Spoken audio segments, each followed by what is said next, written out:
आज स्थापत्य कला में हम लेंगे रणथंभौर का दुर्ग। राजस्थान के प्राचीनतम ऐतिहासिक दुर्गों में रणथंभौर का दुर्ग भी सर्वाधिक प्रसिद्ध है। रणथंभौर का सुदृढ़ दुर्ग सामरिक दृष्टि से अत्यंत महत्वपूर्ण माना जाता था। यह दुर्ग दिल्ली बम्बई रेलमार्ग पर स्थित सवाई माधोपुर रेलवे जंक्शन से लगभग 13 किलोमीटर दूर अरावली पर्वत श्रृंखलाओं से घिरा हुआ एक पहाड़ी पर स्थित है। यद्यपि यह दुर्ग ऊंची पहाड़ी के पठार पर निर्मित किया गया है, लेकिन प्रकृति ने इसे अपनी गोद में इस तरह भर लिया है कि दुर्ग के दर्शन मुख्य द्वार पर पहुंचने पर ही हो सकते हैं। लेकिन दुर्ग की ऊंची प्राचीरों से आक्रांताओं पर मीलों दूर दृष्टि रखी जा सकती है। यह दुर्ग चारों ओर वनों से आच्छादित है। इस दुर्ग के निर्माता और निर्माण तिथि के बारे में इतिहासकारों में मतभेद है।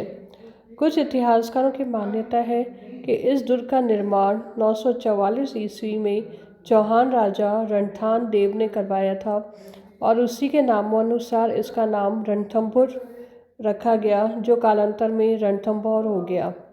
एक किंवदंती के अनुसार यह दुर्ग चंदेल राजपूत जेठा ने बनवाया था। अधिकांश इतिहासकारों की मान्यता है कि 8वीं शताब्दी के लगभग महेश्वर के शासक रतिदेव ने इस दुर्ग का निर्माण करवाया था। रतिदेव संभवतः चौहान शासक था, क्योंकि यह तथ्य तो निर्विवाद है कि चौहानों ने इस प्रदेश पर लगभग 600 वर्षों तक शासन किया था। चाहे जो भी हो, इसका निर्माता रहा हो, किंवदंतियों एवं ऐतिहासिक आधारों पर यह निष्कर्ष निकाला जा सकता है कि 10वीं शताब्दी तक यह दुर्ग अस्तित्व में आ गया था और 12वीं शताब्दी तक यह दुर्ग इतना प्रसिद्ध हो गया कि उस समय के लगभग सभी ऐतिहासिक ग्रंथों में इस दुर्ग की भौगोलिक और सामरिक स्थिति का उल्लेख मिलता है। हमीर रासो के अनुसार इसका प्रारंभिक नाम रणथंभौर था। सामान्य रूप से इस दुर्ग में कोई कलात्मक भवन नहीं है, फिर भी इसकी विशालता, सुदृढ़ता तथा दुर्ग की घाटियों की रमणीयता दर्शकों को अपनी ओर आकर्षित कर लेती है। रणथंभौर का प्रवेश द्वार नौलखा दरवाजा कहलाता है, जो अत्यंत ही सुदृढ़ दिखाई देता है। इस द्वार के दरवाजों पर एक लेख खुदा हुआ है। इस लेख के अनुसार इस दरवाजे का जीर्णोद्धार जयपुर के महाराजा जगत सिंह ने करवाया था। इस प्रवेश द्वार से अंदर प्रवेश करने पर 7 मील की परिधि में बना हुआ किले का भूभाग दिखाई देता है, जिसमें कई मंदिर, महल, जलाशय, छतरियाँ, मस्जिदें, दरगाह तथा हवेलियाँ बनी हुई हैं। नौलखा दरवाजे से प्रवेश कर आगे चलने पर एक त्रिकोणी का समूह है, जिसे चौहान वंशों शासकों के काल में तोरण द्वार, मुस्लिम शासकों के काल में अंधेरी दरवाजा और जयपुर के शासकों द्वारा त्रिपोलिया दरवाजा कहा जाता था। इस दरवाजे के ऊपर साधारण भवन बने हुए हैं, जो सैनिकों और सुरक्षा कर्मियों के निवास हेतु प्रयोग में लाए जाते थे। इसी स्थान से सभी चौकियों और घाटियों की निगरानी रखी जाती थी। इस स्थान से थोड़ी दूर चलने पर हमें 32 विशाल खंभों वाली 50 फुट ऊंची छतरी दिखाई देती है।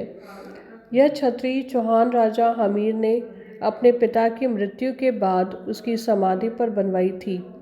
इस छतरी के गुंबद पर सुंदर नक्काशी की गई है। इस गुंबद पर कुछ आकृतियां भी उत्कीर्ण दिखाई देती हैं। छतरी के गर्भगृह में काले भूरे रंग के पत्थर से निर्मित एक शिवलिंग है। इस छतरी के पास ही लाल पत्थर की अधूरी छतरी के अवशेष दिखाई देते हैं। इस बारे में स्थानीय लोगों की मान्यता है कि सांगा की हाड़ी रानी कर्मवती ने इसे बनवाना आरंभ किया था, किंतु उसके अचानक किले से चले जाने के कारण यह छतरी अधूरी रह गई थी। दुर्ग के मध्य में राजमहल के भग्नावशेष दिखाई देते हैं। यह राजमहल 7 खंडों में निर्मित है, जिनमें 3 खंड ऊपर तथा 4 खंड नीचे बने हुए हैं।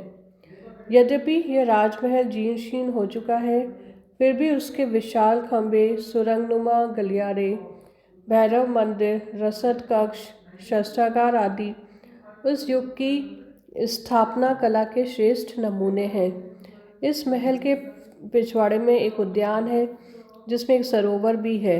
इस उद्यान से एक मस्जिद के खंडर दिखाई देते हैं जो अलाउद्दीन खिलजी ने दुर्ग पर अधिकार करने के बाद बनवाई थी।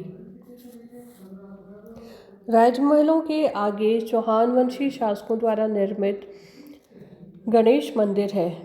इस गणेश मंदिर को आज भी बड़ी प्रतिष्ठा है। इस मंदिर के पूर्व की ओर एक अज्ञात जल स्रोत का भंडार है। इस कुंड में वर्ष पर्यंत स्वच्छ शीतल जल रहता है। इस जल स्रोत से थोड़ी दूर विशाल कमरों वाली इमारतें हैं।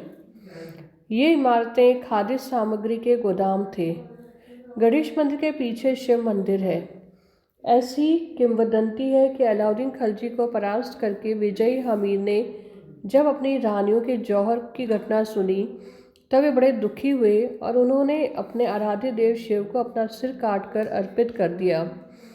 इस शिव मंदिर के पास सामंतों की हवेलियां तथा बादल महल है। बादल महल जाली झरोकों से अलंकृत है।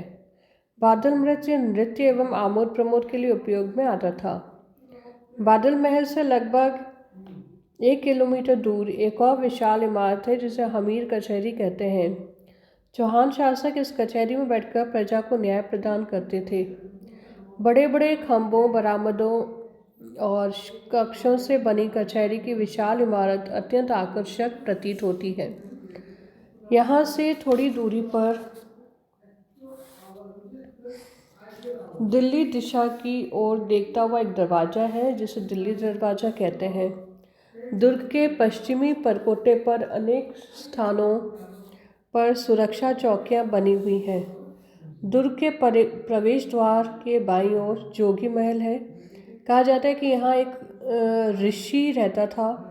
राजा ने उस ऋषि के रहने के लिए इस भवन का निर्माण करवाया था, किंतु कालांतर में यहाँ साधुओं के डेरे लगने लग गए, इसलिए इसका नाम जोगी महल पड़ गया। एक अन्य किंवदंती के अनुसार बूंदी के राव सुरजनहाड़ा ने सघन वृक्षों के मध्य इस भवन का निर्माण करवाया था जो गुप्त सैनिक गतिविधियों के काम आता था। यह भवन पूर्णतः खंडर हो चुका था, लेकिन 1961 में राजस्थान सरकार के वन विभाग ने इसका नवनिर्माण करवाया। आजकल बाग परियोजना के अंतर्गत यह नवनिर्मित भवन पर्यटकों का विश्राम गृह बना हुआ है। इस प्रकार रणथंभौर का विशाल एवं सुदृढ़ दुर्ग शौर्य और सुरक्षा का अद्भुत संगम स्थल है तथा चौहान शासकों की कीर्ति का अमर स्मारक है। धन्यवाद।